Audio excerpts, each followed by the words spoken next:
welcome back to the Nintendo Wiretap. My name is Amiibo Jason, and on today's episode we have a whole bunch of Nintendo stories to cover, starting off with some sad news, unfortunately, and that is Mario and Luigi developers Alpha Dream has declared bankruptcy. So, without further ado, let's take a look. Alright, first up, like I mentioned, Mario and Luigi's developers Alpha Dream have declared bankruptcy. Now, I'm sure you know this, but the Mario and Luigi RPG series has been going on now for some time. In fact, it ranges all the way back to the original Game Boy Advance, and the good folks at Alpha Dream have developed every single one of them. But sadly, it looks like this series might not continue, at least not in the same way that it has in the past. So here's what's happened. Alpha Dream has officially declared bankruptcy, and the reason cited for this bankruptcy was essentially sluggish revenues combined with rising development costs. It seems like that's kind of a familiar thing across the video game industry as a whole. And it doesn't help that their last games were released on the Nintendo 3DS, which was on its way out. The Nintendo Switch was already out when the last Mario and Luigi game came out, and the sales weren't great. Maybe if that game was released on the Nintendo Switch instead of the 3DS, we'd be having a completely different conversation right now. But at this point, it's sadly the case that they are in fact declaring bankruptcy. Now, Alpha Dream was founded all the way back in the year 2000, and ever since then, they always worked heavily with Nintendo. Whether it's their original IPs like Tomato Adventure, or even a few Hamtaro games, which I'm sure you've probably never seen, but obviously Mario and Luigi is the biggest franchise that they've had.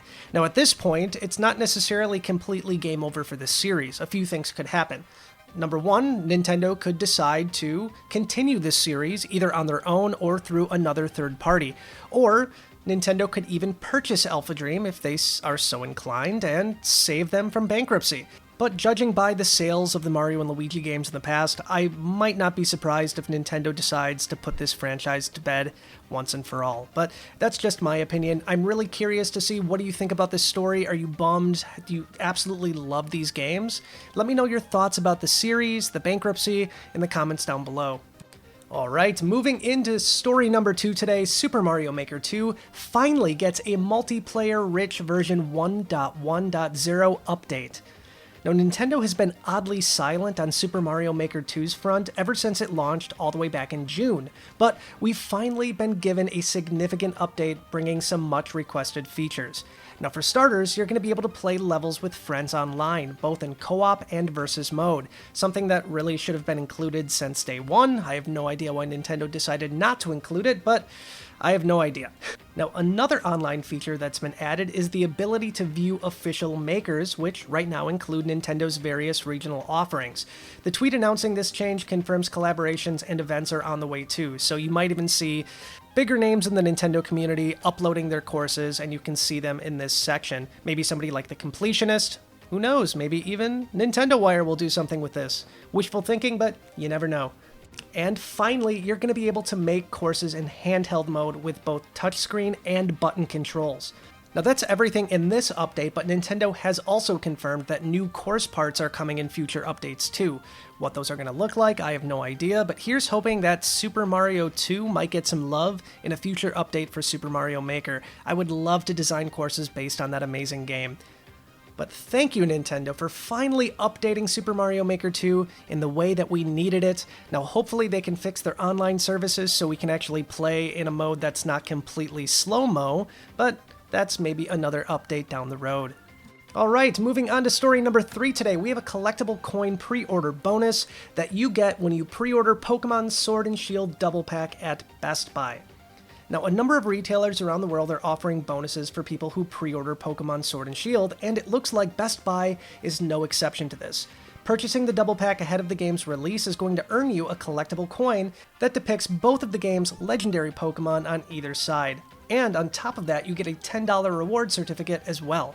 Now, a few things to keep in mind if you want to pick this up. You don't get it right away when you pre-order. You essentially get it when you pick up your game or when it gets delivered. But if you do want to pick up one of these, we have a link to this pre-order down in the description below. The coin is pretty cool. In fact, I have a Nintendo coin collection of my very own, and I might just add this one to that collection as well. Alright folks, last story of the day, and this one I absolutely love. It's the Kirby Cafe is reopening permanently in Tokyo starting this winter. Oh, the Kirby Cafe, that magical place where delicious dreams come true.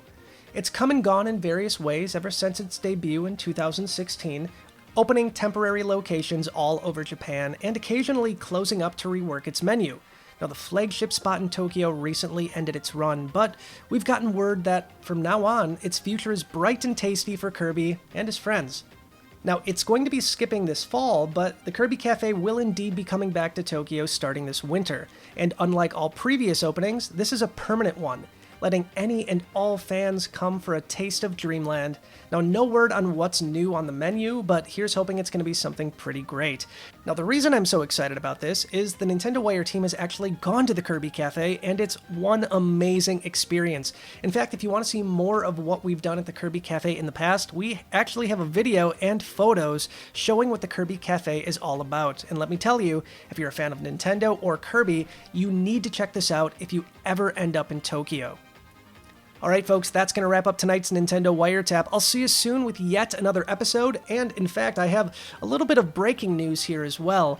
I can finally officially announce, as of tonight, myself and TJ, you might know him from Custom Conquest, Me v Me, we are starting a brand new podcast called the Nintendo Wirecast. In fact, right after this episode goes up, we're recording our very first episode. You can expect to listen to that very, very soon.